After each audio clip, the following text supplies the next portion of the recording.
Well, we have taken a few steps into the final quarter of 2025, so let's pause and look at what has unfolded across the Niagara region so far this year.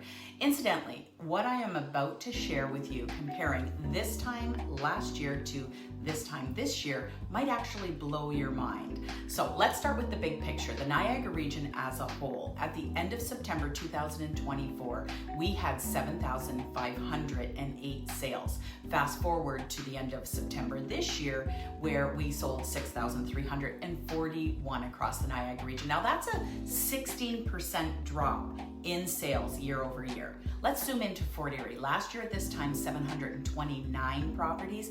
This year, 591 sold. That's a decrease of 19%. So Fort Erie is actually outpacing the Niagara region in terms of a drop in unit sales. Ouch, right? Niagara region actually saw the steepest decline, falling from 331 down to 254 sales this year. West Lincoln, however, there was an upswing. West Lincoln was the only district that actually posted a gain.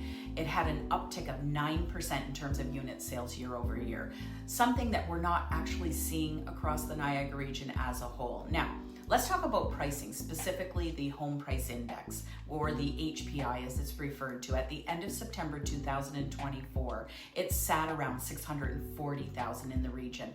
This year, 595,800. That's a 6.91 decrease. In Fort Erie, the HPI dipped from 544,000 last year to 528, a minus 3.07 dip in Fort Erie. Across the map, every district saw declines from as little as 1.99 in Thorold to 9.56 in Grimsby and 8.53 in Fonthill. Now, interestingly enough, West Lincoln, the only area with the higher number of unit sales, actually had the largest price decline, which is very interesting. Now, let's look at what's happening here in the first 2 weeks of October. Across Niagara, active listings have stayed fairly consistent week over week, around 3,300 to 3,400 listings in the first week of October.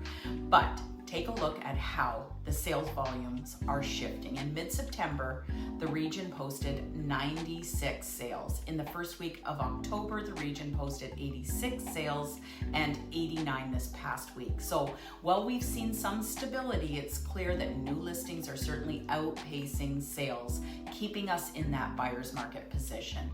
So here's what's happening this past week in Fort Erie. As of October 15th, we're sitting at 517 active listings, with 21 new listings being posted over the past week, 17 sales, which is up from the previous week of 8, and 64 sales over the past 30 days. That's improving as well. The average sale price this week, about $646,429. That's down slightly from the previous week. So while inventory remains high, those price swings tell us that motivated buyers are stepping up for well-priced listings. Now, the Market Watch over 7 days shows 23 new listings, 25 price decreases in Fort Erie. Across the region, we saw 380 new listings and 204 price reductions. Again, confirming slow absorption rates as we move deeper into fall. So what does this tell us?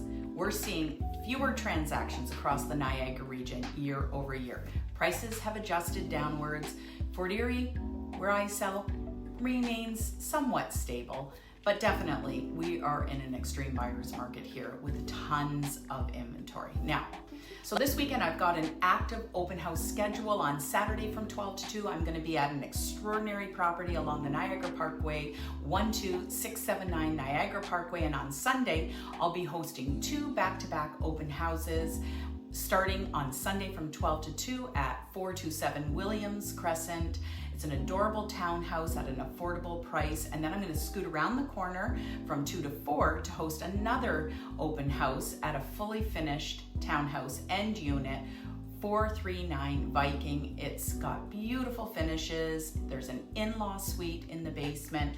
I'll be happy to chat with you at any of these open houses if you're interested about the marketplace. I'm Barbara Scarlett. Thanks as always for tuning in to my market update. Have a great weekend and don't forget to subscribe.